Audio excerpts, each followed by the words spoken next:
My daughter-in-law called me helpless across her own dinner table on a Thursday in October in front of 9 guests, while I held the napkin she had folded into a swan.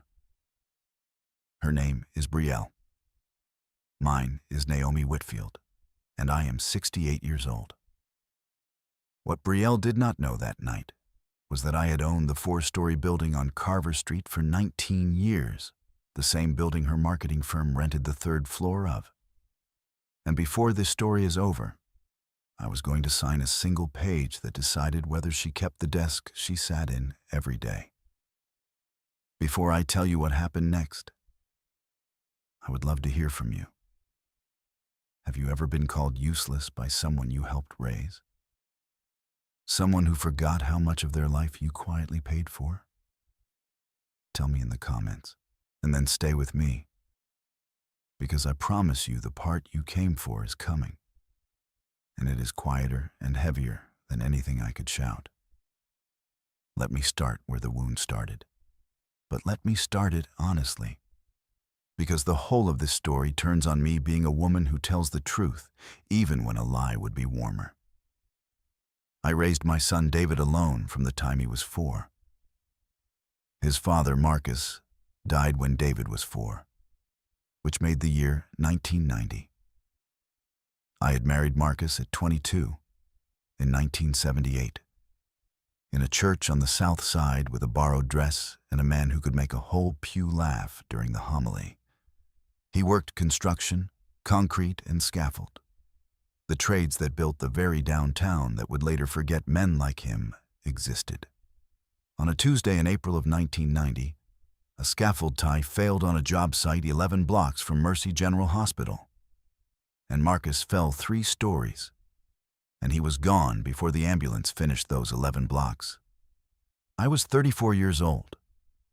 I had a 4-year-old asleep at a neighbor's, a high school diploma, a paid-off 1979 Buick with 110,000 miles on it, and $312 in a checking account at First Carver Bank. I tell you that number, $312, because I want you to hold it next to a number that comes much later in this story. I want you to feel the whole distance I walked, in the dark, on my own 2 feet, with a child's hand in mine the entire way. The insurance from the job site was a fight, and I will not bore you with all of it, but I will tell you the shape of it, because it taught me the first lesson that built everything after. The contractor's people came to my kitchen, 2 men in good coats, and they offered me $4,000 to sign a paper. And they said it kindly. They said it was the most they could do. They said a settlement now would spare a grieving widow the ugliness of a lawsuit. And I almost signed it. I had a child and $312 and a casket to pay for. But something in me, some stubborn arithmetic, made me ask to keep the paper overnight and read it at my own table. And when I read it, slowly, twice, with a dictionary open, I found the line that said by signing I released the contractor from all liability for a scaffold that an inspector's report, which they had not mentioned, had already flagged as improperly tied. I did not sign. I found a lawyer who took the case for 1/3 of whatever came, and 18 months later, the contractor settled for $31,000, rather than let that inspection report be read aloud in a courtroom. $31,000. After the lawyer's 1/3, I had a little over $20,000, and a casket already paid, and a son in 2nd grade, and the first true lesson of my life, written on my heart in permanent ink. The people who hand you a paper and tell you to sign it quickly are the people who have already read the paper and are counting on the fact that you will not. I never forgot it. I have read every paper anyone ever put in front of me for the rest of my life, slowly, twice, with a dictionary if I needed one. Remember that, because at the very end of this story there is a paper and a person who did not read it, and the whole reckoning turns on the difference between us. I did not touch that $20,000. I want you to understand the discipline of that. Because it is the second thing that built everything. I had a 4-year-old and $20,000 and every reason in the world to spend it. And instead, I put it in a passbook savings account at First Carver Bank, earning 5.25%. That was a real rate in 1991. The young ones won't believe it. And I did not let myself touch the principal. I told myself that money was Marcus, that money was the last thing his hands ever earned, and I would not eat the dead. I would make the dead grow. So how did I live? I cleaned offices at night. For the first 3 years after Marcus died, I cleaned offices at night. And I want to take you down those hallways with me. Because most people who use the word helpless have never once pushed a cleaning cart at 2 in the morning. I had a ring of keys to 11 buildings on and around Carver Street. 11 brass keys on a steel ring, and a tag on each one in my own handwriting. And I learned every one of those buildings in the dark, floor by floor, wall by cold wall, until I could have named every stuck hinge from memory. I learned which stairwell light flickered on the 3rd floor of the Donnelly building and buzzed like a trapped fly. I learned which loading dock door on the Harmon building needed a shoulder push at the bottom because the concrete had shifted over a winter. And I learned which circuit breaker panel in the Whitmore building had been mislabeled since 1972 and would cut the 2nd floor lights if you tripped the one marked basement. 11 buildings, every one of them in the dark. That is a curriculum the university does not offer. I learned which freight elevator in the Marsh building you had to pull the gate twice on, or it would stick between 2 and 3 and leave you praying. I learned which landlord paid his cleaning contractor on the 15th, and which one made the contractor ask twice, and which one, a man named Coyle, paid late and short and acted insulted that you noticed.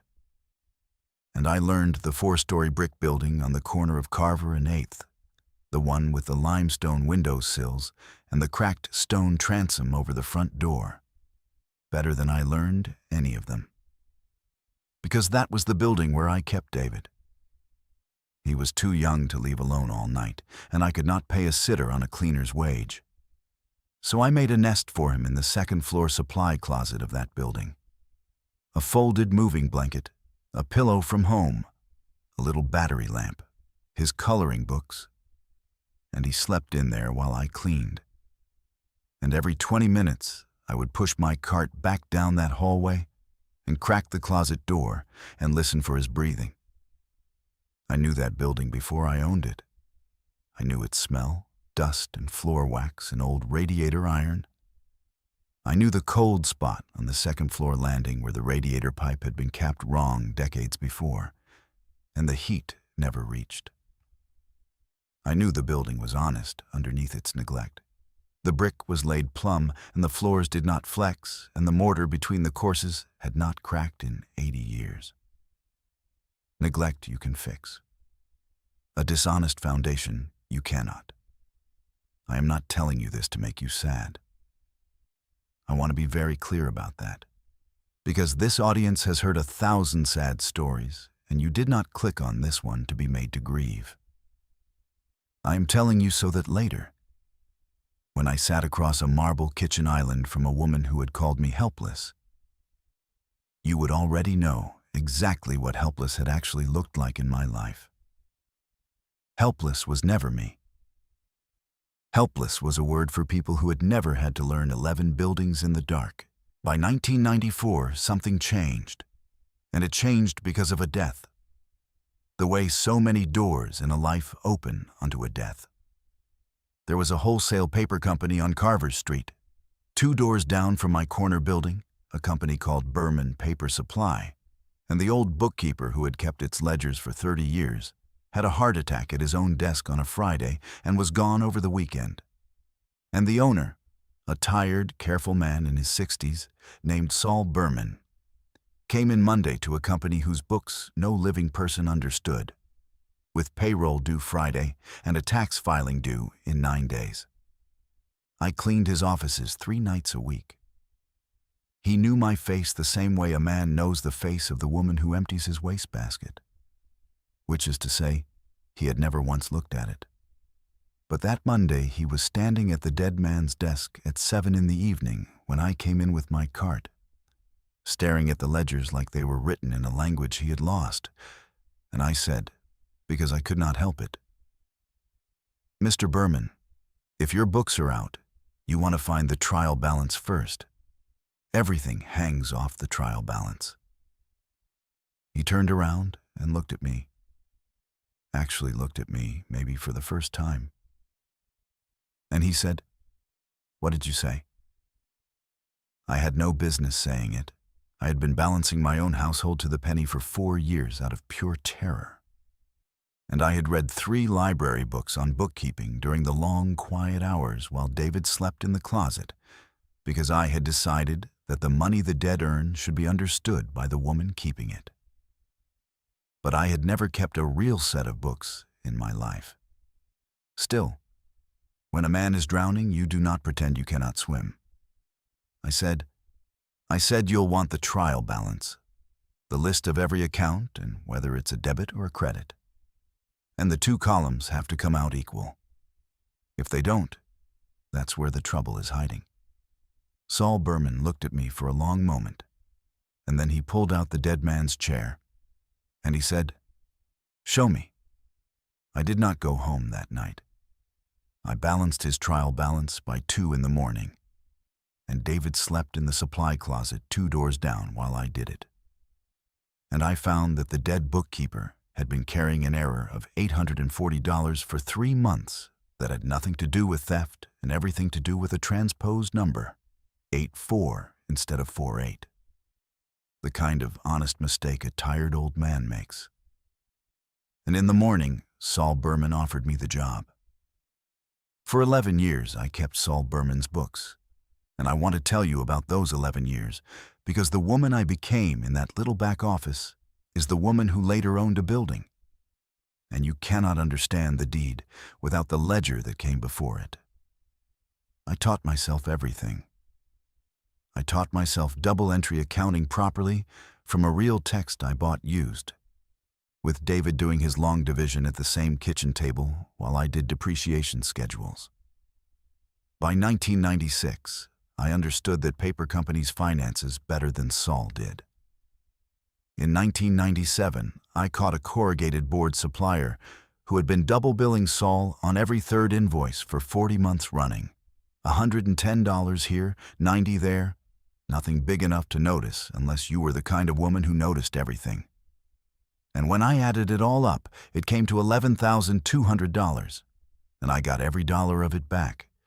And Saul Berman looked at me across that back office and said, "Naomi, you have saved me more than I have paid you." And in 2001, I caught something harder. Saul's nephew, a boy of 19 named Aaron, who Saul had hired as a favor to his sister, was skimming the petty cash.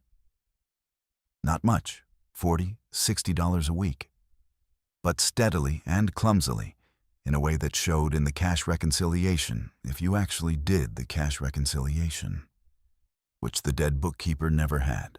I could have gone straight to Saul and let the boy be ruined, fired, and maybe arrested. His name a story the family told for 40 years. But I found out 2 things first. Because I always find out 2 things first. The boy had a girlfriend who was pregnant. And the boy was scared, not greedy.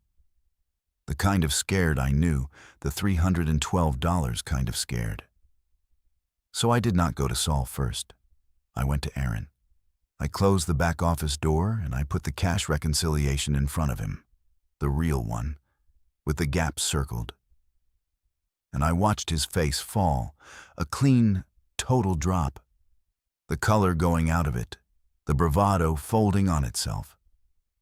The face of a young man learning, for the first time in his life, that he had been completely seen. And I said, "You're going to pay every dollar of this back, 40 a week out of your check." And I'm going to set it up so it's just a payroll deduction and no one in the family ever has to know what it was for. And you are never going to touch that cash box again as long as you both shall live. Or I take this to your uncle this afternoon. Choose. He chose. He paid it back, every dollar, 51 weeks of it. And he named the baby Naomi, which I did not ask for and which embarrassed me, and which I have never told anyone until right now. When I finally did tell Saul Berman what had happened. Years later, after the boy had become a careful, honest man who ran a hardware store, Saul cried. He said, "You could have ended him. You chose to mend him instead. And you did it so quietly I never even knew there was a wound." People think dignity is a thing you are born holding. It is not. It is a thing you practice in back offices with the door closed when no one is grading you. Until one day it is simply the shape your hands make. I want to put one more thing in front of you before we get to the building, because it is the thing the word helpless was built to bury. And I will not let it stay buried.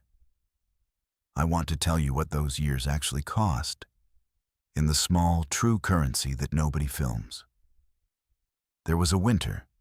David was 7, so it would have been 1993. When the furnace in our rented half of a duplex on Lowell Street gave out in January. And the landlord, a man named Foss, who owned 6 rentals and loved none of them, said he would get to it. He did not get to it. For 9 days we lived in 2 rooms, heated by the oven, with the door propped open, and a kerosene heater I bought, used and watched like a hawk. And David and I slept in the same bed under every blanket and both our coats. And I read him chapters of a library book by flashlight, so he would think it was an adventure and not a failure. On the 10th day, I did not call Foss again. I read my lease slowly twice. And I found the clause that said a landlord who fails to provide heat in winter is in breach. And I wrote Foss a letter by hand, citing the city code section by its number. And I told him I would be repairing the furnace myself and deducting the cost from the rent, which the code allowed, and that if he disputed it, he could take it to the magistrate and explain to a judge why a child had gone 9 days without heat. The furnace was fixed in 2 days. Foss never once raised the rent on me again in the 4 years we stayed. I tell you that not for your sympathy. I told you at the start I did not want your sympathy. I tell you because a woman learns the law of buildings one cold clause at a time.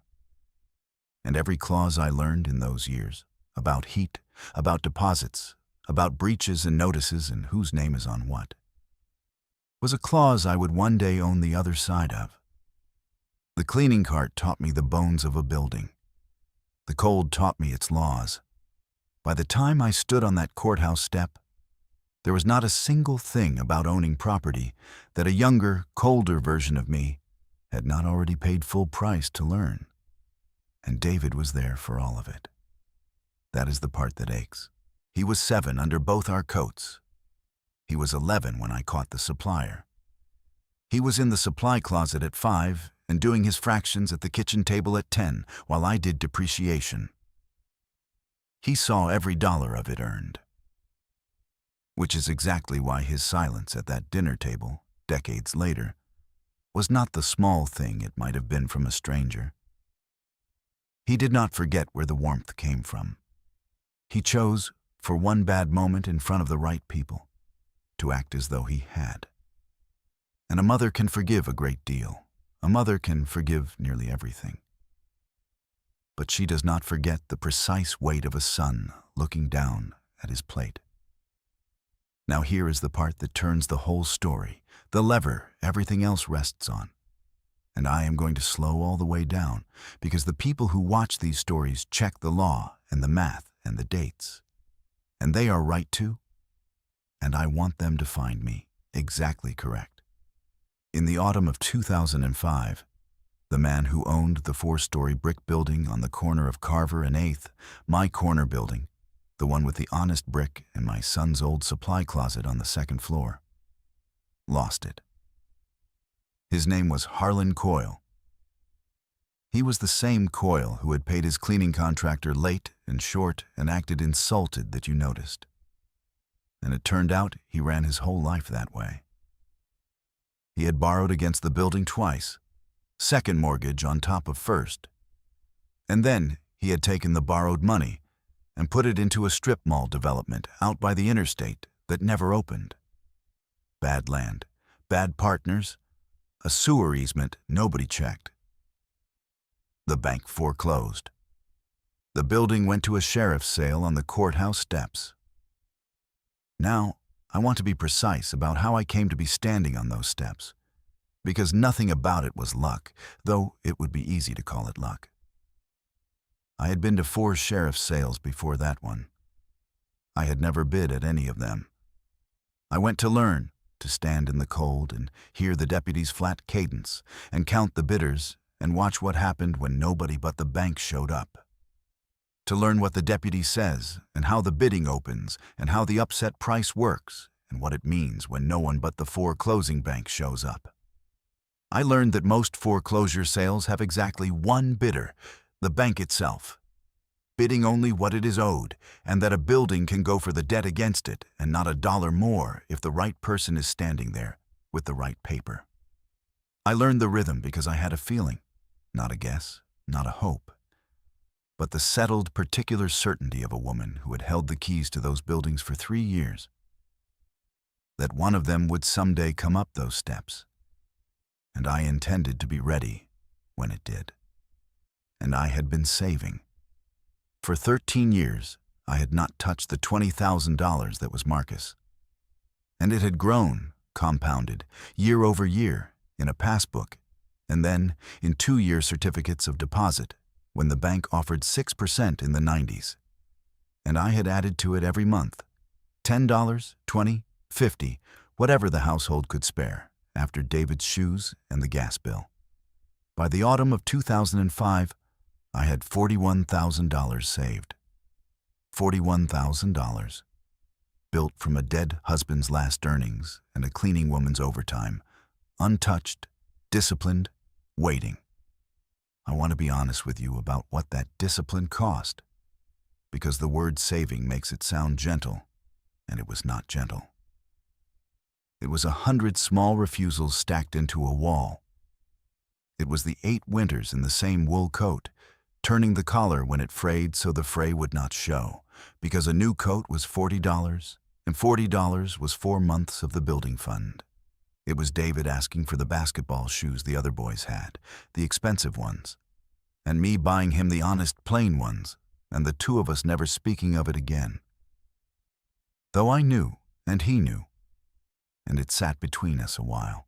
It was vacations we did not take, and restaurants we did not enter, and 1,000 evenings of beans and cornbread, and the library instead of the movies.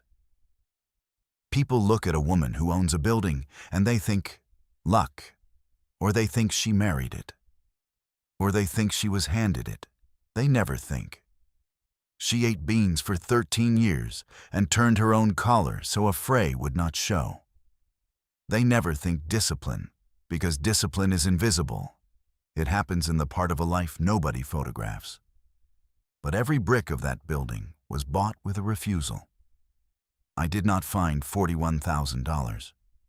I declined it, dollar by dollar, out of a cleaning wage for 13 years, until the declining became a building. It was not enough. The building, even foreclosed, even with a bad roof, would take more than $41,000. And here is where Saul Berman comes back into the story. Because the kindnesses you do quietly have a way of coming back to stand beside you on a courthouse step. Saul was 78 by then. He had sold the paper company. His own children had moved to other states and stopped calling except at the holidays, twice a year a postcard, once a year a phone call, and not once in 3 years a visit. He lived alone in a condominium, and I still did his personal books for nothing, because by then he was less my employer and more the nearest thing to family I had, who was not my own son. And when I told him, over tea, that the Coyle building was going to a sheriff's sale and that I had 41,000 and a feeling and not quite enough. Saul Berman put down his cup and said, "How much short are you?" I said I thought 50,000 would do it, with a margin for the roof. And he wrote me a check. No, he did not write me a check. That is the wrong detail, and I will not give you a wrong detail. He could not simply hand a check to a sheriff's sale. It does not work that way. It has to be certified funds the day of, and there were terms. What he did was lend me $50,000 against nothing but my word, and a single page I wrote out by hand at his kitchen table and signed. $50,000 at 8% simple interest, repaid in full within 7 years, the building as security. One handwritten page.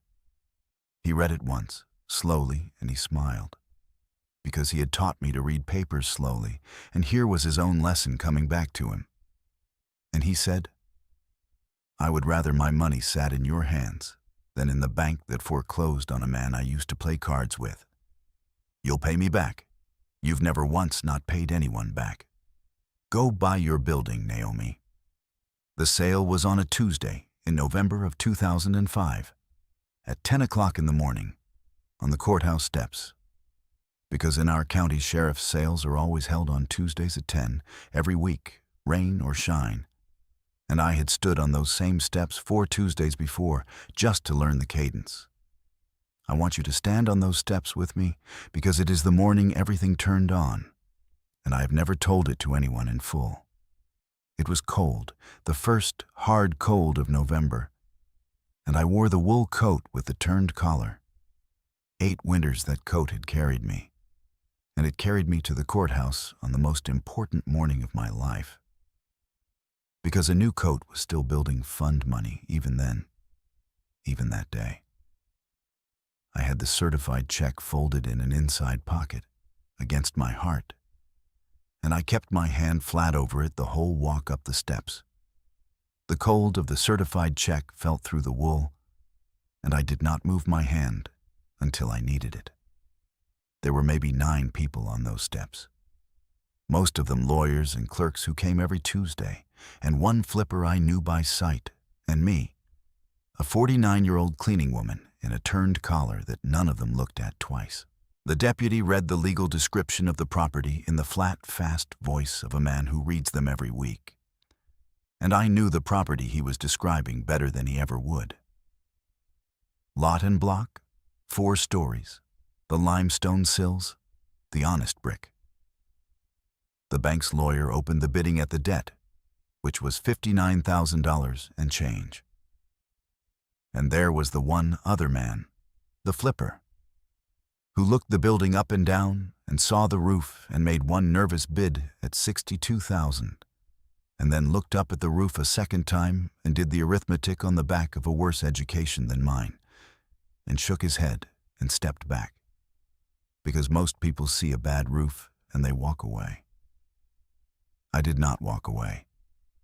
I raised my hand. And I will tell you my hand was steady, because I had decided long before that morning that it would be. Because a hand that shakes at a sheriff's sale is a hand that gets noticed, and a hand that gets noticed gets bid against. And I said clearly, $68,000. The deputy looked at me, this old woman in a turned collar coat, and there was a half second where I watched him decide whether to believe me.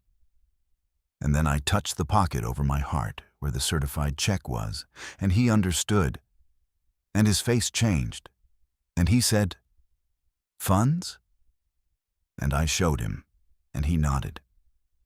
The bank's lawyer had no instruction to bid past the debt. The flipper was already walking to his car. The deputy said going once. I stood still. He said going twice. I kept my eyes level.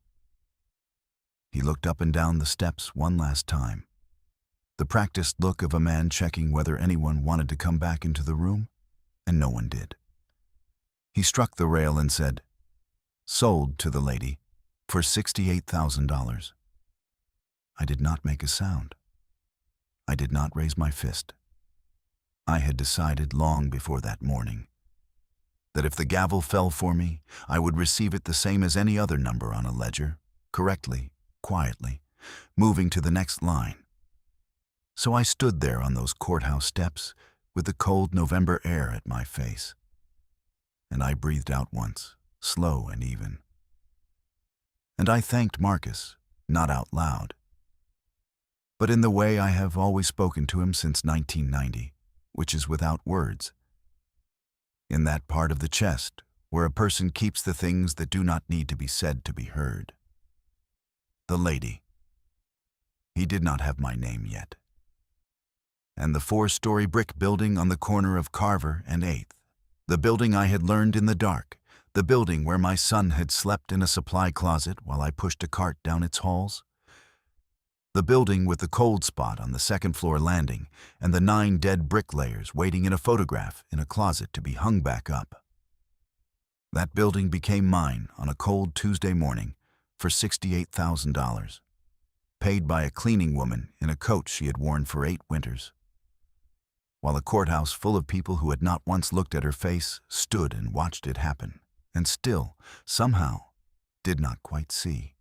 I bid more than the flipper not because I had to, but because I could, and because I wanted no question, no redemption fight, no second guessing. I had read enough sale law to know that bidding cleanly above the debt with funds in hand ended the matter on the steps. The flipper had seen a roof. I had seen a building. The difference between us was that I knew a roof is just a number, $22,000 and a dry spring to do the work in. And what sat under the roof was honest brick laid before I was born by men like Marcus. Brick that would stand 100 years after the both of us were gone. The deed was recorded at the county recorder's office on the 14th of November, 2005. Grantee, Naomi R. Whitfield, a single woman. The R is for Ruth. I paid the recording fee in cash, and I asked the clerk for a certified copy. And I took that certified copy home, and I bought a folder for it. A burgundy leather folder with brass corners, the nicest thing I had ever bought for myself. $11 at a stationery store going out of business. And I put the deed inside it. And I have kept it where I can put my hand on it, in the dark, for 19 years. The roof I had done by the following May, $22,400. By a roofer named Pruitt who did honest work and whose books I checked before I hired him, naturally. I paid Saul Berman back in full in 5 years, 2 years ahead of the handwritten page, and he tore the page in half in front of me and said the only interest he had ever wanted was the pleasure of watching me prove the bank wrong. Saul died 4 years after that, in 2014, at 87, in a hospital bed with me on one side of it, and a nurse on the other, and not one of his own 3 children in the building. 2 of them sent flowers. 1 sent a lawyer to review the estate documents while the man was still breathing, which tells you everything about the shape of that family and why Saul had stopped calling any of them by 2008. The nurse on duty that last night was a young woman from Barbados named Asha, who had a kind face and brought Saul his soup at exactly the right temperature. And I am glad she was there. Because a person should not go from this world with only the grief of another old woman to send them off. I had done his personal books for nothing for the last decade of his life. And I had driven him to his appointments. And I had read him the sports page on the days his eyes were tired. Because by then, he was the nearest thing I had to a father, and I was the nearest thing he had to a daughter.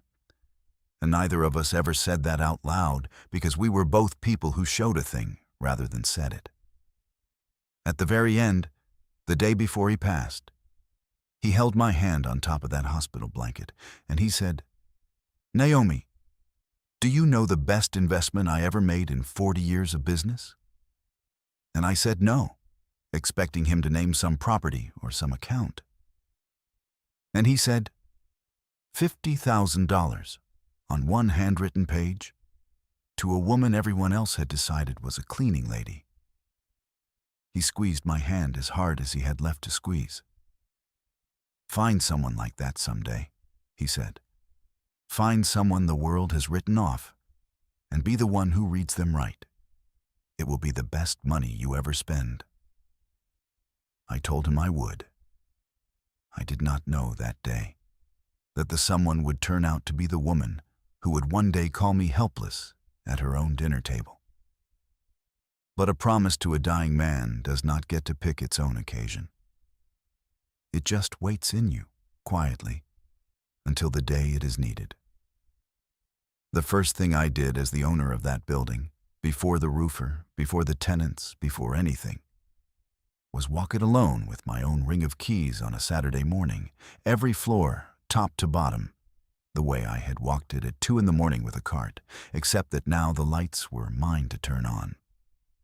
And on the second floor, I opened the supply closet where my son had slept, and the moving blanket was long gone, and the little battery lamp was long gone.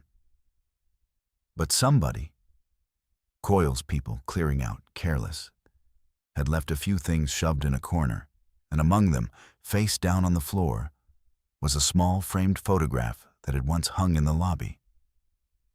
I turned it over. It was a photograph of the building's bricklayers, the original crew, posed in front of the half-built wall in 1926, the date written in white ink along the bottom margin. 9 men in flat caps and shirt sleeves, squinting into a sun that set 99 years ago, standing in front of the same honest brick I had just bought. I did not know a single one of their names, but I knew their hands. I had married a man with hands like that. I hung that photograph back in the lobby the day the building reopened, and it hangs there still. And every tenant who has ever badged through that lobby has walked under 9 dead bricklayers and a widow's husband's trade without ever once knowing it. I dusted the glass myself that first Saturday with the hem of my own coat, sitting on the cold floor of the closet where my boy used to sleep. And that, not the deed, not the gavel. That was the moment the building became mine. Now I want you to sit with the distance again, the way I asked you to at the beginning. $312 in a checking account in 1990. A certified deed to a 4-story commercial building in 2005. 15 years. 1 woman. No second husband. No inheritance. No lottery. No rich relation, unless you count the only kind of luck that has ever visited me, which is the kind that shows up exclusively for people who have already done the arithmetic and saved the difference and read the paper twice. So that is who I was. Now let me tell you about my son and about the woman he married. Because the deed is only half the story, and the harder half is the family that forgot what the deed cost. David grew up. He grew up bright and well-fed and sent to a state college on the money the building began to make once it was full of paying tenants. And somewhere in those college years, he made a quiet decision that I did not see until it had hardened. He decided that where we had come from was something to leave behind rather than something to stand on. He was a little ashamed of the cleaning cart. He was a little ashamed of the second-hand coat I wore 8 winters running so the roof money could stay whole. He was a little ashamed, I think, of the supply closet, though he never said so. And the only sign of it was that he never once told a girlfriend the true story of how his mother came to own a building. He let them think it was just there, the way money is just there for people who are born to it. Because the truth, that his mother had pushed a cart while he slept in a closet, embarrassed him. I do not say this to shame David. I say it because it is true, and because the young so often want to forget the cold that they will only respect a fire once they have shivered. David grew up to be a decent man, with one soft place in him, a place that flinched from the word cleaner, and that soft place had a shape, and the shape it eventually took was a wife named Brielle, David married Brielle 8 years ago, when he was 31 and she was 28. I will not pretend she is not bright, because she is. She is quick and ambitious and hungry, and I recognized the hunger the first time I met her, because it was my own hunger looking back at me. Except that my hunger had built a building and hers, so far, had only spent a salary. She worked in marketing, accounts and campaigns, and the kind of meetings where everyone agrees loudly and accomplishes very little and calls it strategy. And here is the thing she never knew. The thing that sat under this entire story like the honest brick sits under a roof. The firm Brielle worked for, a marketing company called Halpern and Reese, had signed a 5-year lease on the entire 3rd floor of my building on Carver Street 4 years before that dinner.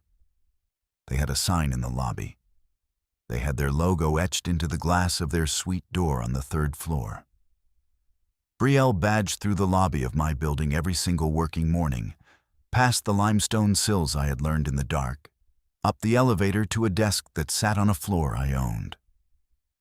And she had never once known whose name was on the deed beneath her feet. To her, the landlord was a faceless company called Sumner Holdings that sent the rent invoices. Because I had hired a property management firm to run the building precisely so that I would never have to be a face to my tenants, so that the woman who owned the building could remain, to the world, just somebody's quiet retired mother. Sumner Holdings collected the rent, handled the repairs, and kept 8% for the trouble. And on the 1st of every month, they sent me a statement and a check. To Brielle, the landlord was a logo on an invoice. The landlord was me. The landlord was the woman she was about to call helpless in front of 9 people. Let me take you to the dinner now, because I promised I would, and because the law of this kind of story is that the wound has to be shown and not summarized. You have to be in the room. You have to hold the swan-folded napkin in your own hands. It was a Thursday in October, a year ago. David and Brielle had bought a house the year before, that in a development called Ashby Glen. 4 bedrooms for 2 people and a golden doodle named Biscuit.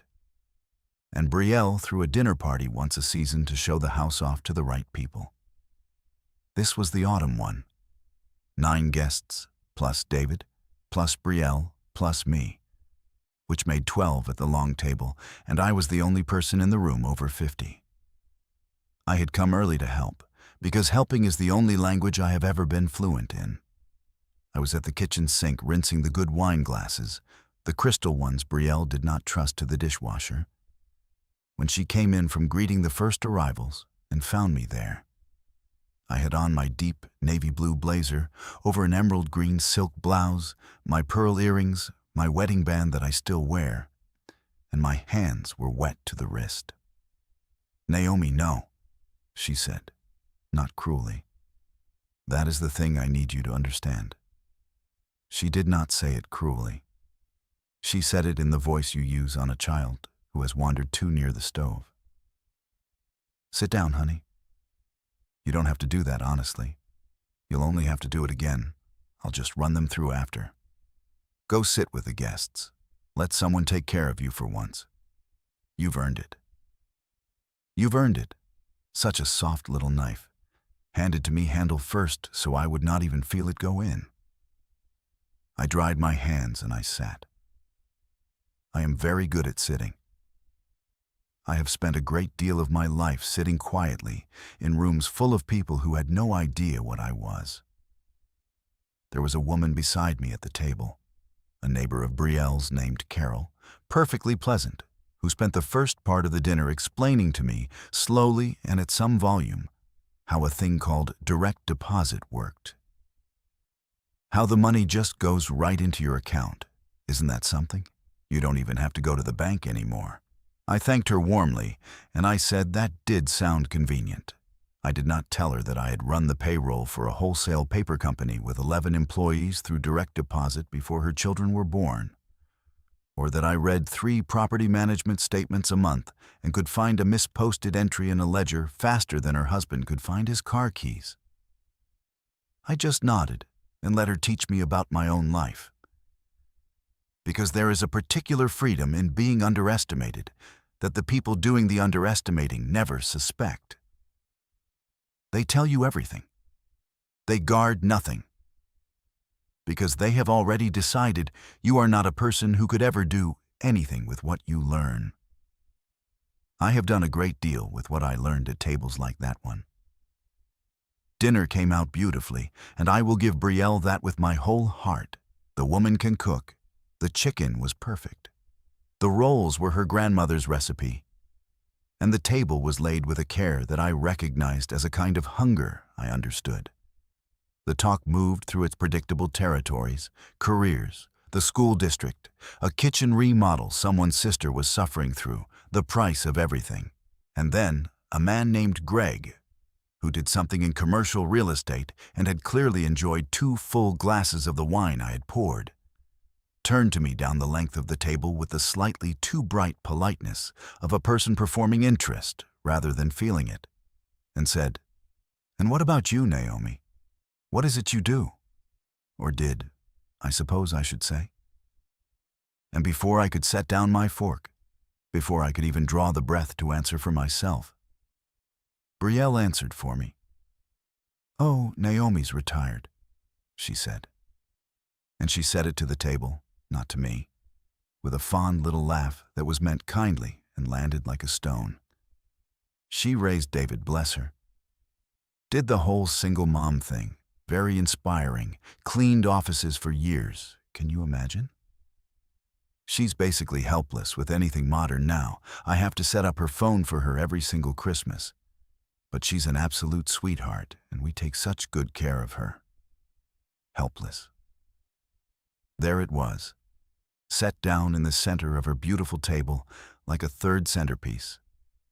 And the 9 guests gave the small, warm, sympathetic laugh that good people give to be kind. And Greg said something about how wonderful, how important caregivers are. And the talk moved on. But David, my David, who knew, who had grown up in the supply closet, who had been sent to college on the rent from that very building, David looked down at his plate. And he said nothing.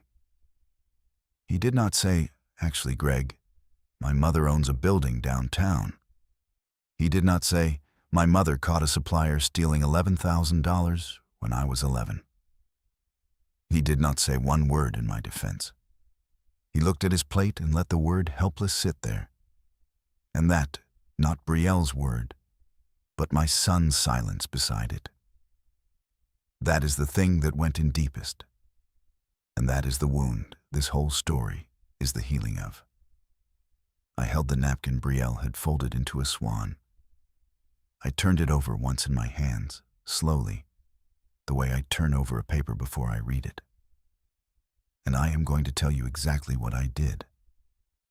Because the not doing is the entire spine of who I am, and it is the opposite of every loud thing this hurting world will tell you to do. I did not raise my voice.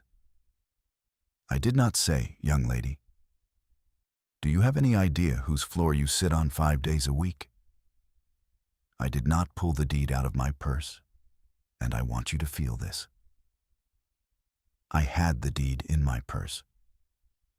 I had come to the dinner directly from a quarterly meeting at Sumner Holdings that very afternoon, and the brass-cornered burgundy folder with the certified deed was in my handbag, hanging on the back of my chair, 4 feet from Brielle's elbow. I sat at that table with the entire instrument of the reckoning within arm's reach of the woman who called me helpless. And I smiled at Greg, and I said, "That's right, dear. Just an old woman who cleaned a few floors in her time." Because here is what I have learned in 68 years, and it is the most expensive lesson I own. The moment you defend yourself, you hand the other person the argument. And an argument can be won by whoever is loudest or quickest or least tired. But the moment you keep silent over a thing you actually hold, A deed, a fact, a power that needs no one's agreement to be true. The silence stops being weakness and becomes a vault. And I have always, every single time, preferred a vault to an argument. I drove home that night down Carver Street, and I took the long way on purpose. I slowed the car in front of the 4-story brick building, and I pulled to the curb across the street. And I sat there a moment with the engine running. The third-floor windows were dark. Halpern and Reese had all gone home hours before. But I could see faintly the etched glass of their suite door catching the streetlight, Brielle's logo.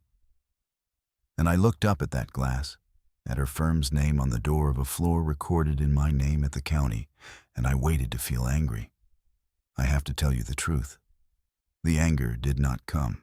What came instead was the strangest, steadiest feeling, like the surface of deep water. I felt patient. I put the car back in gear, and I drove home and I made my tea. Now, I told you at the start that this was not a story about rage, and I meant it. And the months that follow are where I have to prove it to you. Because anyone can be wounded at a dinner table. The question, the only question that ever tells you what a person is made of, is what they do in the long quiet afterward, when the heat has left and the choices come. I did not decide anything at that table. Spite is a poor architect. It builds fast and crooked, and the whole thing falls on the builder first. I have torn down more of my own peace with spite over the years than any enemy ever managed to take from me. And I learned long ago to set the tool down and wait until the heat is gone before I pick it back up. So I went home, and I made my tea. And I said the only prayer I really pray, which is just 6 words. Let me see this clearly, Lord. And I went to bed. And for 4 months, I did absolutely nothing at all. What finally moved the story was not the dinner. What moved the story was a Tuesday in February, 4 months later, when I went down to Sumner Holdings for my quarterly review of the building, the way I had gone down on a Tuesday for 19 years. The property manager was a careful, decent young man named Dennis Okafor. Thorough, a little too gentle for the work. The kind of man who hated to bring bad news to an older woman, because his own grandmother had raised him. We sat in his small office and went through the building floor by floor, the way we always did. First floor, the coffee shop and the print shop, both current. Fourth floor, the law office, current and renewed. Second floor, 2 small tenants, current. And then we came to the 3rd floor and Dennis paused, and he slid a folder across the desk and said, "We have a problem on 3, Naomi. I should have flagged it sooner. I didn't want to worry you over the holidays." The problem on 3 was Halpern and Reese. I opened the folder, and I did the one thing I have always known how to do, the only superpower I have ever had. I read every single page. Their lease, the 5-year lease they had signed 4 years before, was set to expire in 90 days on the 1st of June. And it carried a standard renewal option that required the landlord's consent. That was the first fact. The second fact was worse. Halpern and Reese had not paid full rent in 5 months. Since the previous September, the very month of the dinner, though I did not yet feel the symmetry of that, they had been paying exactly half their rent. With a letter attached to each half payment, signed by a man named Curtis Reese, promising the balance next quarter once the Maddox account ramps up. And Dennis, gentle Dennis, had been carrying them. He had accepted the half payments and filed the letters and sent the standard arrears notices and told himself, each month, that the next payment would be whole. The small, familiar mercy that gets landlords killed. 5 months of half rent on the entire 3rd floor came to $31,500 in arrears. I wrote that number down. $31,500. I want you to hold on to it. because it is going to fall. I read the letters, all 5 of them. And here is the thing about reading the books of a failing business when you have read the books of a thriving one for 11 years. The failure has a smell. And I knew it from 30 years before in Saul Berman's back office. It was not the smell of a hard season. A hard season pays late and apologizes and pays in full when it can. This was the smell of a company that had decided the landlord was the one creditor patient enough to be robbed. That had looked at its bills and decided to keep paying the payroll and the suppliers and the lease on the partner's leased German sedan, and to simply skip the landlord. Because the landlord was a faceless company called Sumner Holdings, and faceless companies are slow to bite. "What do you want to do?" Dennis asked. "We're inside 90 days. If we're not going to renew, we have to give notice soon. And the arrears, we'd be within our rights to demand the full balance and begin proceedings." And I sat there in that small office with the folder open, and I felt the whole shape of it settle over me like cold water finding its level. Because I had just understood something Dennis had not. Brielle worked for Halpern and Reese. Brielle, who had called me helpless across her dinner table, who badged through my lobby every morning, was an account manager at a firm that was quietly dying on my 3rd floor and could not pay my rent. And the renewal of that lease, the single page that would either keep Halpern and Reese in business another 5 years or end them, was mine. Mine to sign or mine to decline. The power was total, and it was completely quiet. And it had been sitting in my hands the entire time Brielle was folding swans out of napkins. I want to be very precise with you about the law here, because this audience checks, and because the whole moral weight of what I did rests on it being clean. I did not have to lie. I did not have to scheme. I did not have to do one single cruel or clever thing to bring Curtis Reese down. I simply had to do nothing. To let the lease expire on the 1st of June by declining the renewal option, and to hold the $31,500 in arrears as a debt I was plainly, legally, in every court in this country, entitled to collect. A landlord who declines to renew a tenant that has not paid full rent in 5 months is not a villain. She is a woman with a clean ledger and a recorded deed. Any cruelty in the ending had already been written months before by Curtis Reese, the day he decided my floor was the bill he could skip. I would only be reading back to him the numbers he himself had set down. So the power was complete. Do you feel the distance now? The distance between what that dinner table thought I was, helpless, sweet, behind on my own phone, and what the deed and the ledger said I was. That distance is the entire story. Everything from here is only the closing of it. But I did not close it that day. I told Dennis to hold.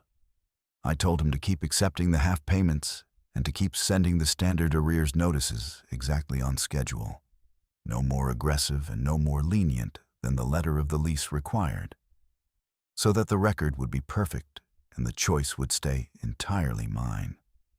And then I went home, and I made my tea, and I sat with it for a long time, because a tool this heavy should never, ever be picked up in a hurry. I want to tell you about the weeks between February and June, because they are the truest part of me and the part the world never sees. The world loves the moment of triumph. The world has no patience for the lying awake. And I lay awake. I am going to be honest with you, the way I have been honest about everything. I lay awake more than one night with the arithmetic going around in my head. And the arithmetic was not about money, because the money had been settled the moment I read the file. The arithmetic was about David.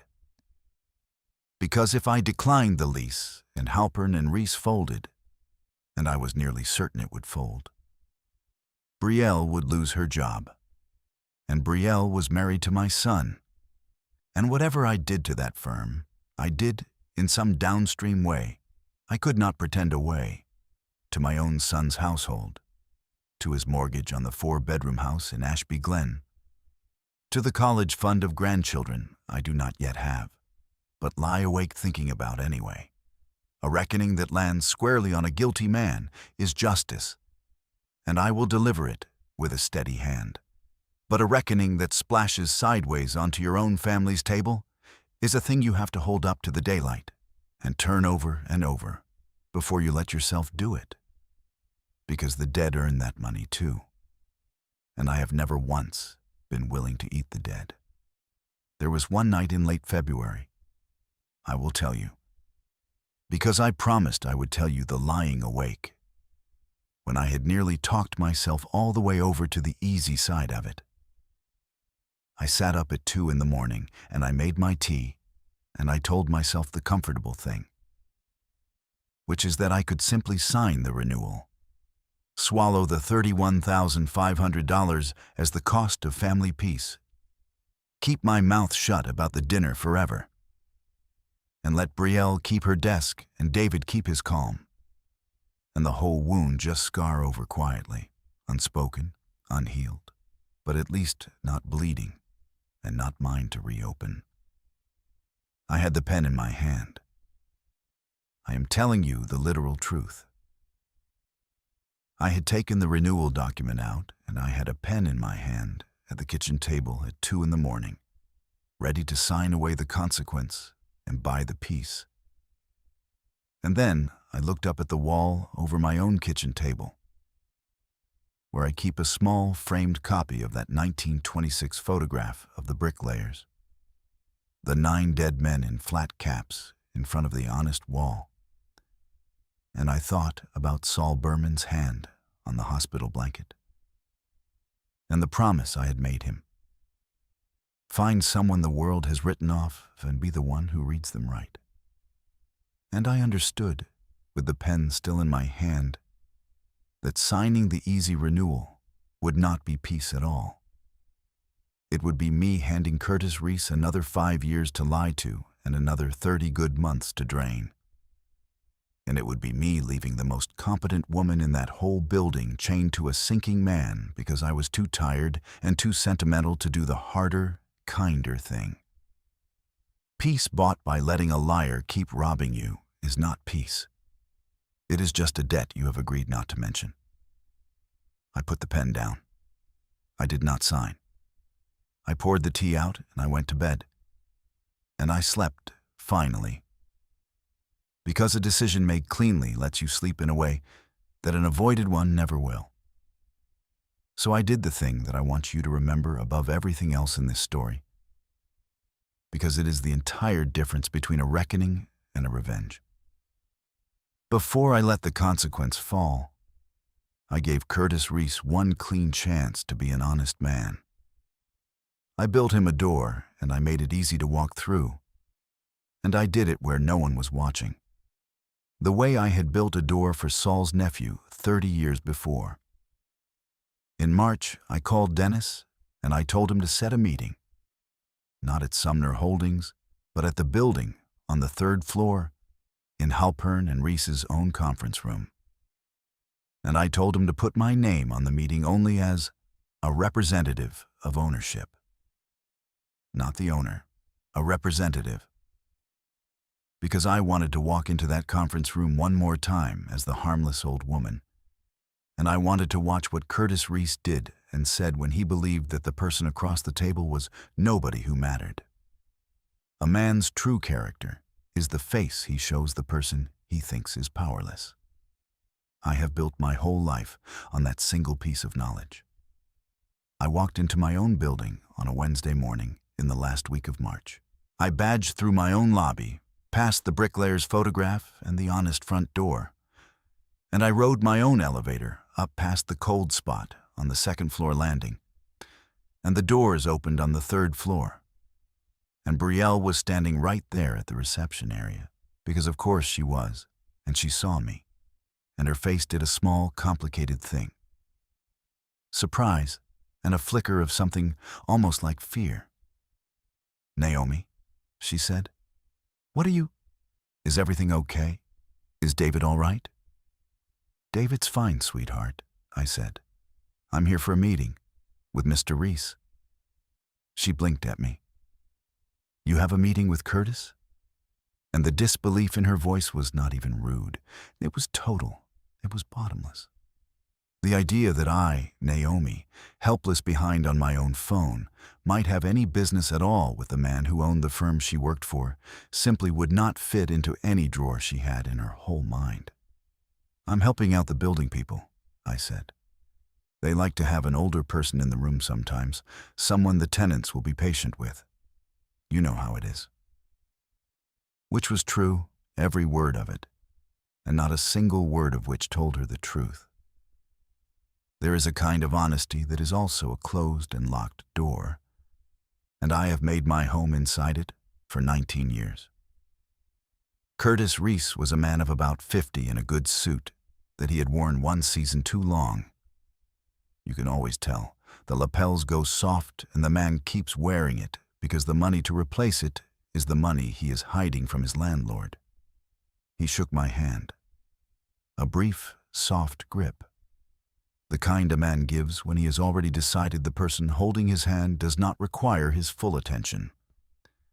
And he called me ma'am and gestured me to a chair at the end of the conference table and then asked Dennis, openly, in front of me, when the actual decision-maker from ownership would be joining the call. I'm afraid I'm what they sent today, I said pleasantly. Why don't you just walk me through where things stand, Mr. Reese, and I'll carry it all back. And Curtis Reese lied to me for 40 minutes. I asked him one question near the end, only one, and I asked it in the mildest voice I own. I said, Mr. Reese, the statement's ownership has showed the rent at half for 5 months now. If the firm is thriving, as you say, why pay only the half? And he smiled at me, a patient smile. The smile a man gives a child who is asked why the sky is blue. And he said, Ma'am, that's just smart cash management. You hold your cash as long as you can. The big operators all do it. It's nothing personal against the landlord. The landlord's a company, they expect it. It's just how the game is played at this level. Just how the game is played. He said it to my face, in my conference room, about my rent. And he called it a level, as though there were a level of business above honesty where the rules changed and the bill became optional. I nodded and I said, I see, and I did see. I saw a man who believed that not paying what you owe is a strategy when you are the one not paying, and a tragedy only when it happens to you. There are people in this world who think the rules are for the people who can be made to follow them. And Curtis Reese had just told me, smiling, that he was one of them. He told me the firm was thriving. He used that word, thriving. He told me the half payments were a temporary cash flow timing issue tied to a major account ramping up. The Maddox account, he said, the same one the letters named. And that the moment Maddox came online, the arrears would clear in a single payment. He told me I should tell ownership that Halpern and Reese was a blue-chip tenant they would be lucky to renew, and that he expected to renew at a higher rate, doing me the favor of paying more. He never once used the only word that was true, which was failing. He never once said sorry. He never once acknowledged the $31,500 as a real debt owed to a real person. It was always the timing thing, the Maddox situation, once things normalize. And halfway through, Brielle came in with a tray of coffee, and Curtis Reese said, "Thank you, sweetheart," to her without looking up, and did not introduce her to me, because to him she was furniture, a girl who brought coffee, and he had no idea that to me she was my son's wife, and no idea that I knew the difference between those two things more deeply than he would ever know anything. I let him talk. I let him build the entire crooked house of it, brick by brick, and I nodded, and I said how interesting, and I wrote nothing down. because I did not need to write down a single word. I had read the file, and a file does not look you in the eye and arrange its face before it speaks. And when he finally finished, flushed and pleased with himself, I folded my hands and I said, "Thank you, Mr. Reese. You've been very clear. I'll carry every bit of it back to ownership." I drove home, and I said my 6 words, and I saw it with total clarity. The man had been handed his door. He had been given, by a harmless old woman he thought was nobody, a clean and private chance to tell the truth to his landlord. To say, "We are in trouble. Here is our honest situation. Will you work with us?" And instead he had chosen, freely, to look an old woman in the eye and lie to her face while calling her ma'am. The arithmetic of mercy was finished. I had built the door, and he had chosen, with both eyes open, to put up a wall and paint a smile on it. Whatever fell on him now, he had measured and cut and nailed in place himself. But, and this is the part I am proudest of, so stay with me, I had decided something on the drive home, and it was not about ending Halpern and Reese. Ending it was simple and certain. The books had already ended it before I lifted a finger. What I had decided was that a reckoning which only ends a thing is half a reckoning, and the best ones build something living on the cleared ground. So through April, I did the quiet, unglamorous, invisible work that makes the visible moment possible. The work no one ever films. The back office hours that the word helpless was invented to overlook. I exercised the landlord's right, written plainly into the lease itself in a clause Curtis Reese had signed and clearly never read, to demand and review the tenant's certified financial statements. Sumner Holdings sent the demand. The firm's accountant, who was honest even if his client was not, sent 4 years of statements. And I sat at my kitchen table for a week of evenings, the same table, you understand. The same chair where I had taught myself debits and credits while a 7-year-old did his fractions across from me. And I read all 4 years, page by page, the way I once read 4 years of a paper company's ledgers. And the numbers told me everything the faces had been hiding.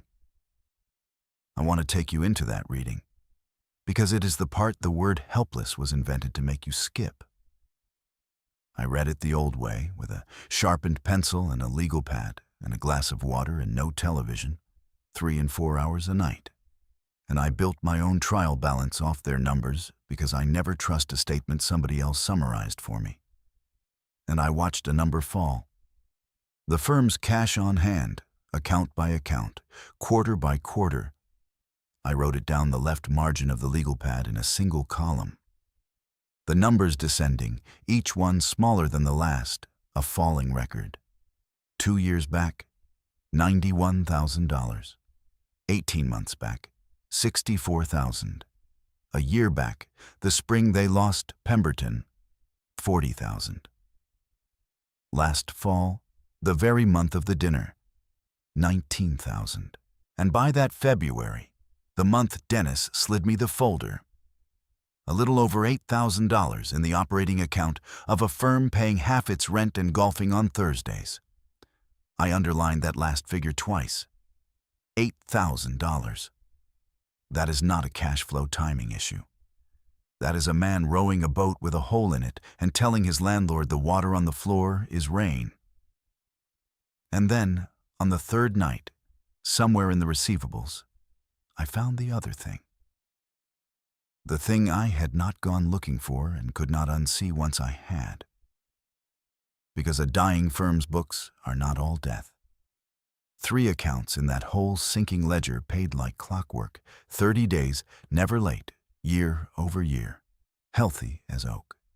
And every one of those 3 healthy accounts was billed under a single account manager's name, the same name, line after line, the only honest engine in a lying machine. I sat in my kitchen with my pencil stopped over the page, because the name on those 3 good accounts, the name keeping the lights on while the owner skipped the rent, was Brielle. Halpern and Reese had perhaps 8 months of life left in it at the current burn rate. Lease or no lease, renewal or no renewal. It had lost its largest client, an account called Pemberton, the previous spring. It had laid off 4 employees over the summer. The Maddox account that was going to save everything was a single proposal that had not been signed and, from the receivables, plainly never would be. Renewing the lease would not have saved the firm. It would only have meant that I subsidized 8 more months of Curtis Reese's tired goods suit and his partner's leased sedan, and then lost the floor anyway, with the arrears swollen to $50,000 I would never collect from a corpse.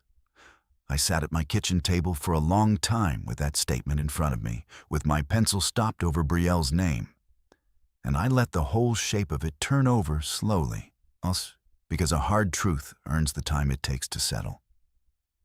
And I have never once rushed one. The woman who had called me helpless was, it turned out, the most competent person in a failing firm. She was carrying men who did not deserve her on her own back. The exact way I had once quietly carried Saul Berman's nephew so that a baby could keep its father. She did not even know what she was. Curtis Reese certainly did not know what she was. She believed that whole time that her future depended on the goodwill of a man in a worn-out suit who would not have crossed the street for her. And the deed in the brass-cornered folder said her future actually depended on a woman she had called helpless over a swan-folded napkin. So now let me tell you what I did, and I am going to tell it to you slowly and completely, because this is the reckoning, and it is the only kind I believe in. The kind that lands without one raised voice and leaves more standing than it knocks down. On the 1st of June, the lease expired, and I declined the renewal. Dennis sent Curtis Reese the formal notice on the building's letterhead by certified mail and by hand-delivered copy both, that Halpern and Reese's tenancy of the 3rd floor of the building on Carver Street would not be renewed, that the $31,500 in accumulated arrears was now immediately due and payable in full, and that the firm would be required to vacate the premises by the 30th of June.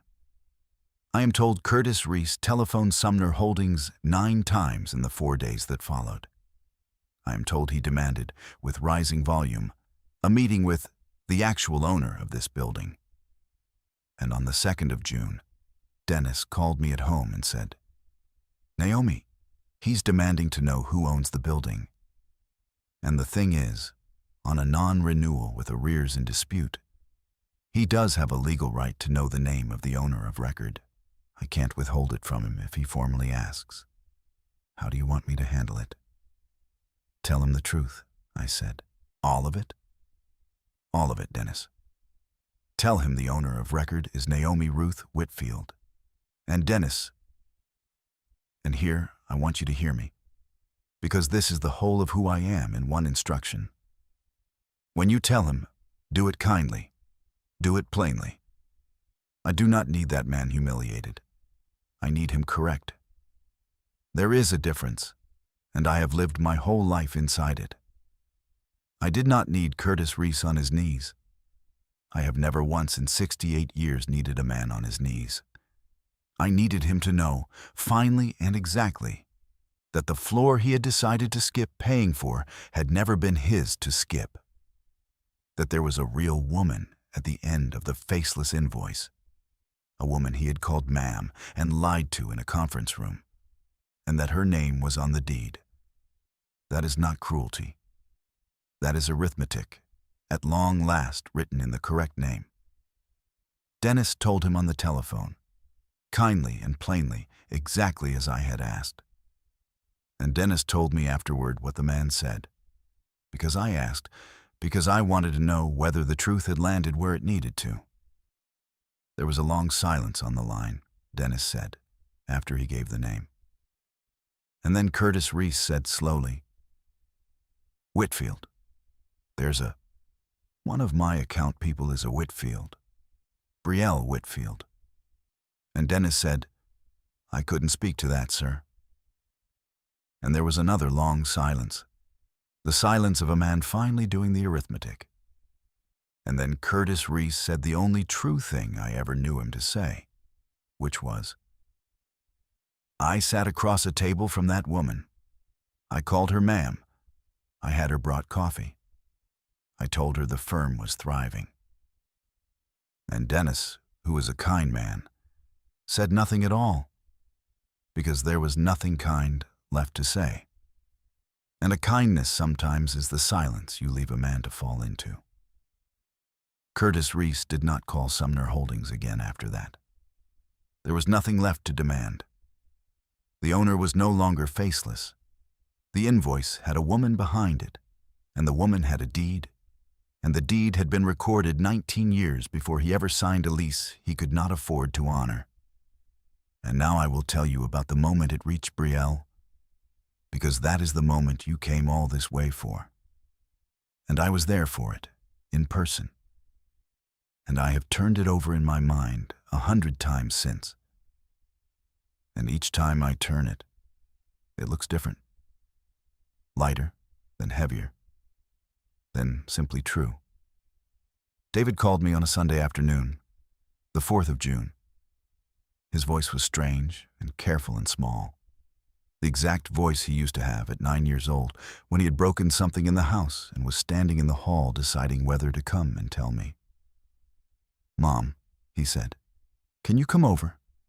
Brielle and we want to talk to you about something." I knew. Of course I knew.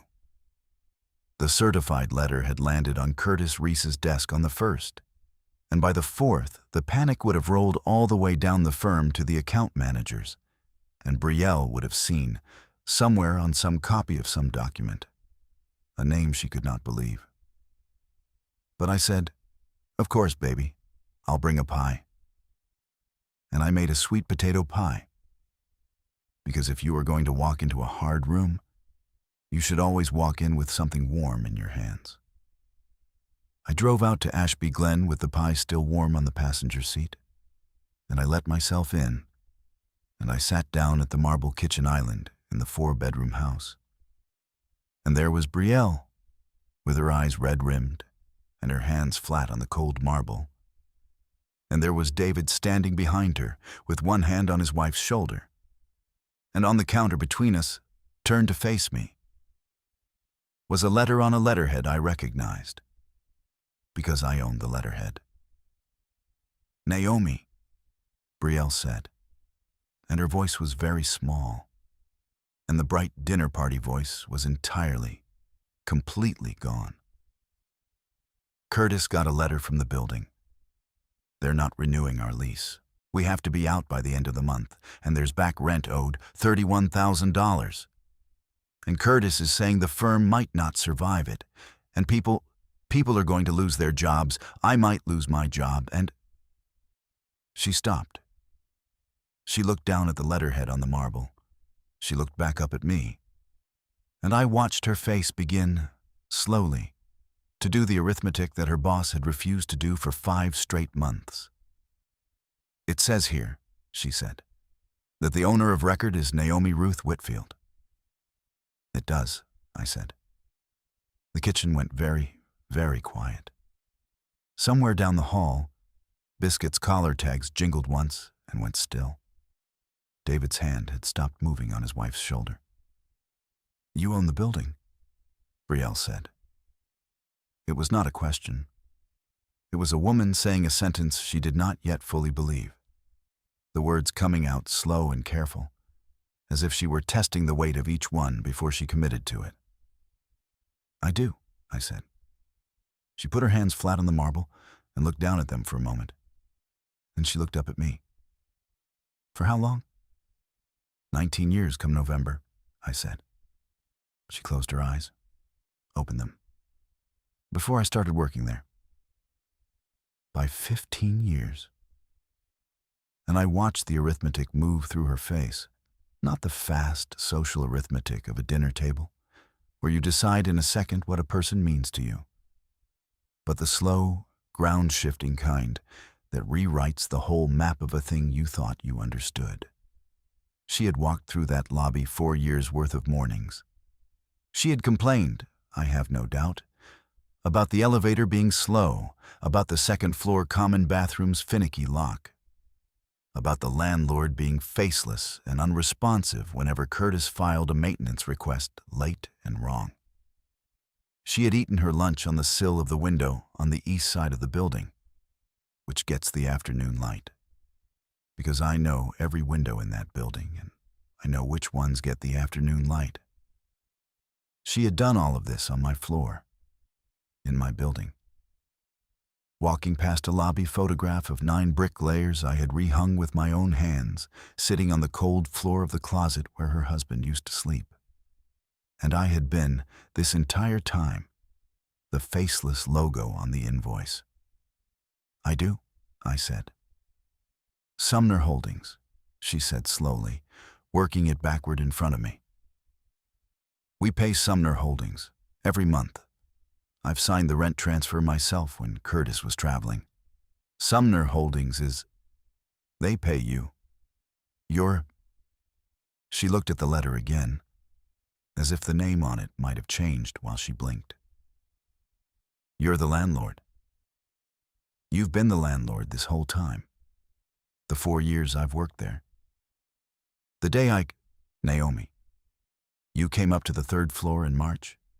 You said you were just helping the building people. You sat in our conference room while Curtis... Her voice failed. Curtis called you ma'am. He told you the firm was thriving.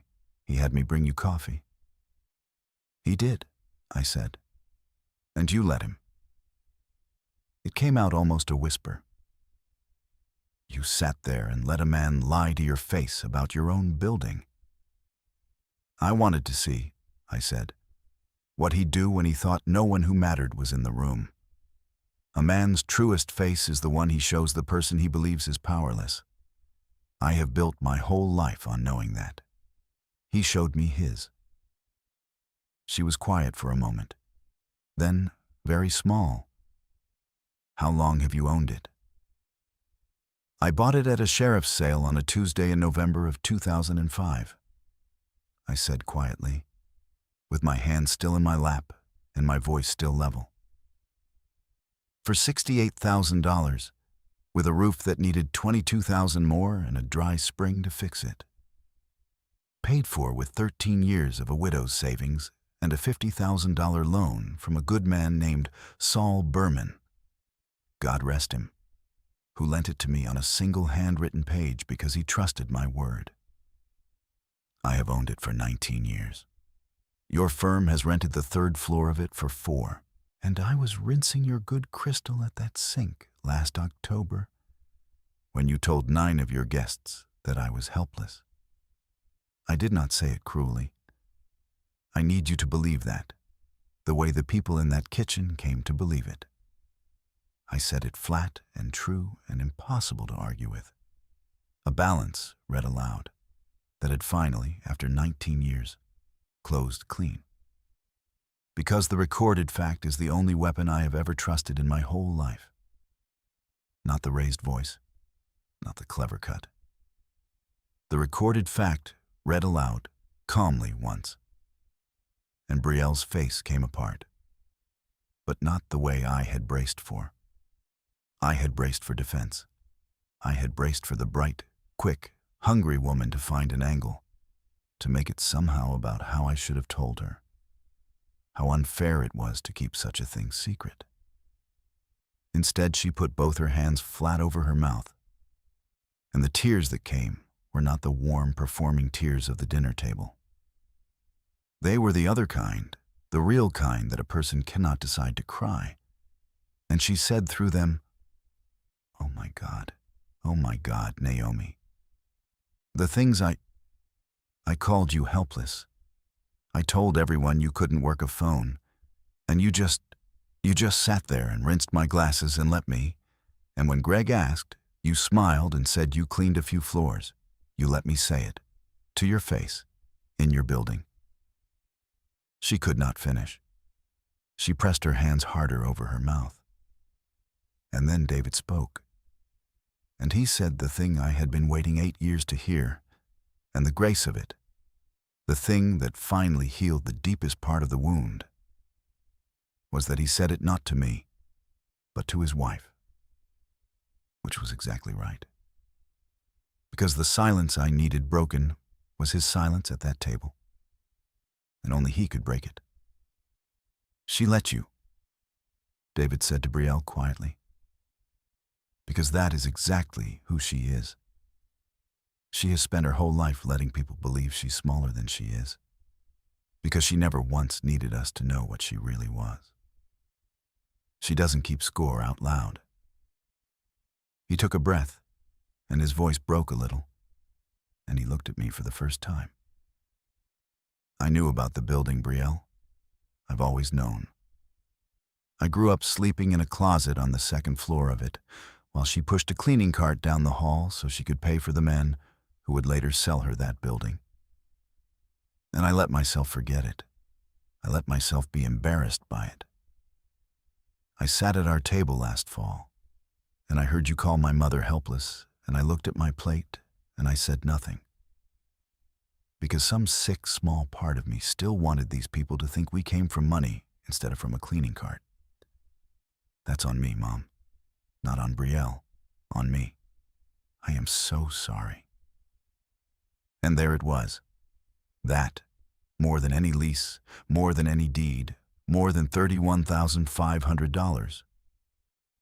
That broken sentence from my son, the silence at the dinner table finally shattered, by him on his own, without my prompting. That was the real reckoning. That is the thing I had actually been owed. And it was paid in full at a marble island over a warm, sweet potato pie. Now, I know how these stories usually end. They usually end right here, with the proud, underestimated woman vindicated and the foolish girl weeping into her hands and the cruel man getting his letter. And if that were the kind of woman I was, I would have stood up, taken my pie back, and let the firm die and the girl with it, and called it justice. And many people would have nodded. But I told you at the very beginning that I prefer to build on cleared ground. And I am not the kind of woman who eats the dead, and I am not finished. And the last thing I did is the thing I am genuinely proud of for the rest of my life. I let them sit in it for one long moment, the crying and the confession both. And then I reached down into my handbag, the same handbag that had hung on the back of a dining chair 4 feet from Brielle's elbow last October. And I took out the brass-cornered burgundy leather folder, the one with the certified deed inside it. And I set it on the cold marble between us, and I opened it. But the page I slid across the counter to Brielle was not the deed. It was a new lease. I had asked Dennis to draw it up 2 weeks before, the day after I finished reading the 4 years of statements. "Brielle," I said, "Halpern and Reese is finished. I need you to hear that clearly, because it is the truth and you build nothing on a lie. It was finished before I ever declined a single thing. I have read 4 years of that firm's books, child, and Curtis Reese has roughly 8 months of money left and a lie where his judgment ought to be. The Maddox account he keeps promising is never going to sign. Renewing that lease would have saved no one. It would only have bought him a little more time to drown and dragged you down with him when he went. But you," and I put one finger on the page between us, "you. I read your name in those books. 3 healthy clients in that entire dying company, and your name is on all 3 of them. You are not the girl who brings the coffee. You are the only thing in that office that actually works." She stared down at the page on the marble. The kitchen was very still. Down the hall, Biscuit's tags jingled twice. David had not moved, and I did not look at him, because this was between me and the woman who called me helpless, and the most respectful thing he could do was let it be. "This," I said, "is a lease." For the entire third floor of the building on Carver Street. 5 years. At a fair market rate, not a penny of sweetheart discount, with the first 3 months free to let you get up off the ground. Made out to a brand new firm, yours if you want it. Take the 3 accounts that are loyal to you and not to Curtis. Take the 4 good people he was going to lay off anyway, by Christmas. The ones who actually do the work. And run it honestly. Run it clean. Because honest is the only way of running anything that lasts more than a season. You will pay me rent on the 1st of every month like any other tenant in that building. And I will hold you to it like any other landlord. On time, in full, no letters, because I helped exactly no one by being soft with Curtis Reese. And I am not going to insult you by being soft with you. The kitchen did not make one single sound. You called me helpless, I said. And now, only now, at the very end, with the lease on the marble and the deed back in its folder, I let myself smile. And it was not a cruel smile, and it was not a triumphant one. It was the smile you give a person when you have decided, against the odds and against your own wounded pride, to believe in them. So let me show you, one time, what helpless actually looks like. Helpless is a woman who owns the building and uses it to lift up the very person who underestimated her. Because she still remembers, in her bones, what it felt like to be underestimated. And she remembers exactly who reached a hand down to her on a courthouse step and who, all those years, did not. I closed the folder over the deed, and I left the lease lying open on the marble between us. Saul Berman lent a cleaning woman $50,000 on one handwritten page, I said, because he would rather his money sat in honest hands than in a bank's vault. I am doing the very same thing he did for me. I am betting on you, Brielle. Do not make a liar of me in front of a dead man. Brielle did not reach for the page right away. She sat there with her hands still flat on the marble, looking at the lease, and then she looked up at me, and she said, "Why would you do this? After what I said about you? Most people would have let me sink. You had every right to let me sink." "I know I did," I said. "Right is not the same as worth doing. I had every right to let Saul's nephew go to jail too, 30 years ago. I had every right to sign Foss's furnace away and let my own son freeze a 10th night to make a point about a lease. Right is cheap, child. Anybody can be right. The question is always what you build with being right once you've got it in your hand." She was quiet. Then she said, the words coming hard, "I don't know how to run a company. I've only ever run accounts. Curtis ran the company." "Curtis ran the company into the ground," I said, "and you ran the only 3 accounts that kept it breathing. You already know how to run a company. You just spent 4 years watching a man take the credit for it. Learning to do a thing and being given permission to admit you can do it are 2 different days. And this is the second one." I tapped the page one last time, and then I drew my hand back, because a person has to reach across the last inch herself or it does not count. "I'm not giving you the company, Brielle. I would never insult you by giving it to you. I'm giving you the floor to build it on at a fair rent, and 3 months to find your feet, and the truth about what you already are. The rest you'll do yourself, or you won't. And either way, the building will still be standing, because it was standing a long time before either of us. And it'll stand a long time after." She read the lease then. She read it the way I read papers. Slowly, twice, her finger moving down the lines. And I watched her do it, and I thought, there. That's the first thing I taught her without saying a word. Read the paper. Brielle read that document like a woman who intended to understand it, not like a woman who intended to sign it and sort out the details later. I noticed that.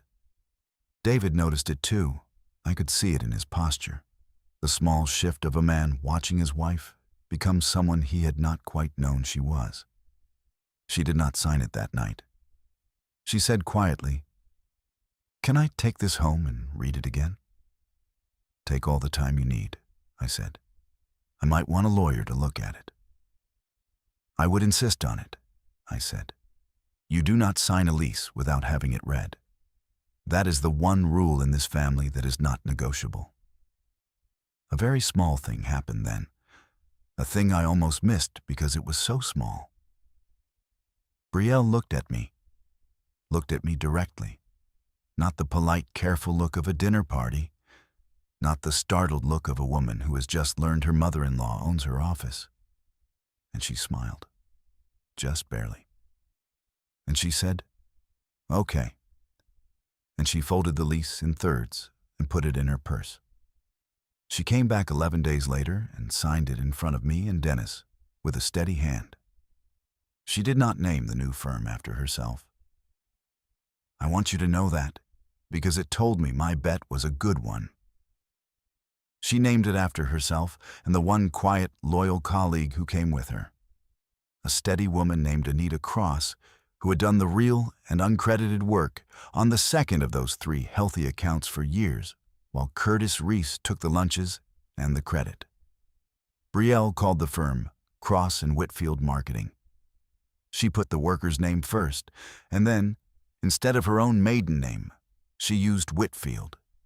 David's name, my name, Marcus's name, the name on the deed.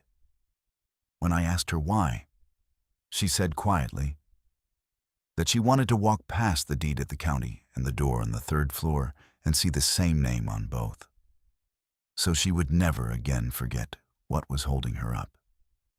I told her that was exactly the right instinct, to put the worker first and the foundation second, because a firm and a building are both only ever as good as the honest names on them. Curtis Reese folded in August, just as the 4 years of books had promised he would, lease or no lease, Maddox or no Maddox. The 4 good people he had been planning to lay off by Christmas, he lost anyway. Every one of them.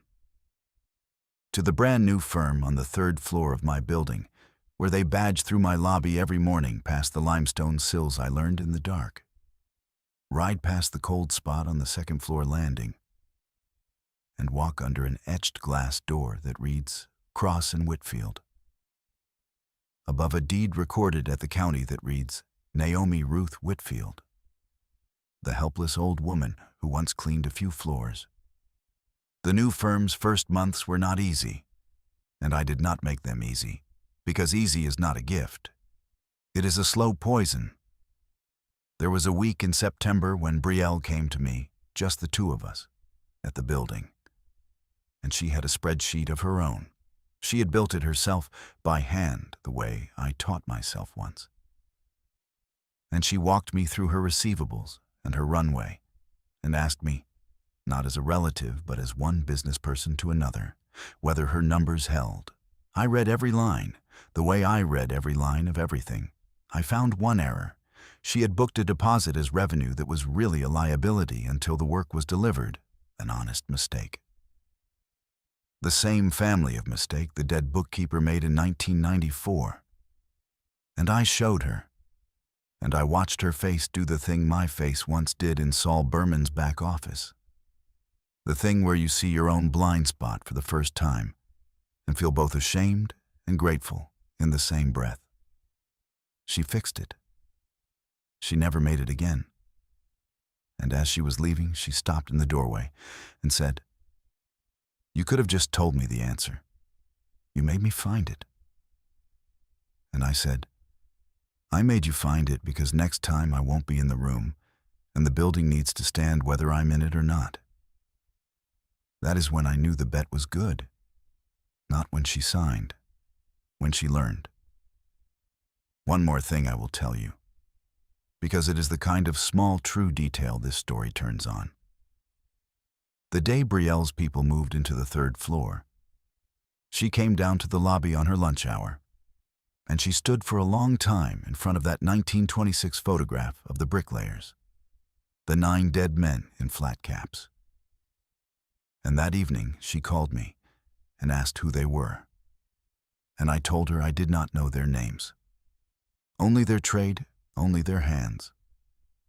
And she had the photograph professionally reframed at her own expense. And she had a small brass plate engraved for the bottom of it. And the plate reads, "Built by hands that were never thanked." She hung it back exactly where it was. Every person in that building walks under it now, and most of them never look up. They badge through, eyes forward, thinking about the day ahead. But Brielle looks up. She told me she makes herself look up every morning on her way to the floor she rents from the woman she once called Helpless. I still take my quarterly meeting with Dennis on a Tuesday. I still say my 6 words. And Brielle pays her rent on the 1st of every single month, on time, in full. No letters, no Maddox, no timing thing. She has never once been a day late. And she will tell you herself that she would sooner skip her own mortgage than be late to me. And last October, exactly 1 year, almost to the day after the swan-folded napkins, Brielle and David had another autumn dinner party in the 4-bedroom house in Ashby Glen. 9 guests. And when a man across the table named Greg, who does something in commercial real estate, turned to me and asked, the way people ask the oldest woman in the room to be polite, "And what is it you do, Naomi?" Before I could even set down my fork, Brielle answered for me. "This," she said, and she reached over and put her hand over mine on the table, "is Naomi Ruth Whitfield. She owns half of Carver Street. She started with $312 and a cleaning cart and raised my husband alone in a supply closet on the 2nd floor of one of her own buildings before it was ever hers. And she taught herself accounting from a library book. And she is, without any exception, the single smartest person I have ever met in my life. I once called her helpless at this very table in front of 9 people. And she let me. She just smiled and said she'd cleaned a few floors because she's a far better woman than I will ever deserve to have in my family. And she was patient enough to wait and see whether I would grow up into the truth. Naomi. And she squeezed my hand. Tell them about the roof. Tell them how you stood on a courthouse step and saw a building where every other person on earth saw nothing but a bad roof. And the table went quiet. The good kind of quiet, the leaning in kind. And 9 people turned to look at me, and my son reached over and put his hand on my other arm, and I told them about the roof. I want you to notice something, because it is the whole of what I was after, and I almost missed it myself. At that second dinner, Greg asked the same question he had asked a year before, and Brielle answered for me again, exactly as she had the first time.